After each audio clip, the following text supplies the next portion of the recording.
Pizza খেতে কারা কারা পছন্দ করো? আমার তো দারুণ লাগে। প্রথমে আমাকে ভালো না লাগলে যখন এসেছিলাম, এখন খেতে খেতে বাচ্চার সঙ্গে তখন আমারও পছন্দের খাবার হয়ে গেছে। তবে সবসময় আমরা দোকান থেকে কিনে খেয়েছি, কখনো ঘরে বানাইনি। তো আগে একবার বানিয়েছিলাম, ট্রাই করেছিলাম, তখন ওই সময় আমার ওভেন খারাপ হয়ে গেছিলো, ওই কারণে আমাকে গ্যাস ওভেনে বানাতে হয়েছে, তবে এতটা সুবিধার হয়েছিল না। আজকে আমি ট্রাই করলাম।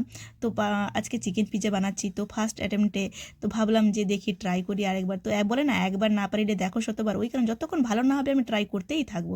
তাই আজকে আমি চিকেন পিৎজা বানানো স্টার্ট করলাম, দেখি কেমন হয়। তবে ফার্স্ট অ্যাটেম্পটে কী হয়, তো টেম্পারেচার এবং টাইমিংয়ের ব্যাপার থাকে, তবুও ভালো হয়েছে, খুব সুন্দর হয়েছে, ক্রিসপিনেস এসছে, কালারটাও খুব সুন্দর এসছে, যেরকম পিৎজা আমি পছন্দ করি ওই রকম হয়েছে। তো ভালোই টেস্ট এসছে। তো সেকেন্ড টাইম তো আরও বেটার হবে।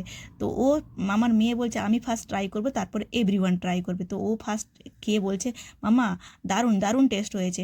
তো যাই হোক, আজকে রাত্রিবেলা আমাদের পিৎজা পার্টি হচ্ছে। আর তোমাদের ভেজ পিৎজা ভালো লাগে না চিকেন পিৎজা ভালো লাগে? আমাদের তো ভেজ পিৎজা সব থেকে বেশি ভালো লাগে, তারপরে চিকেন।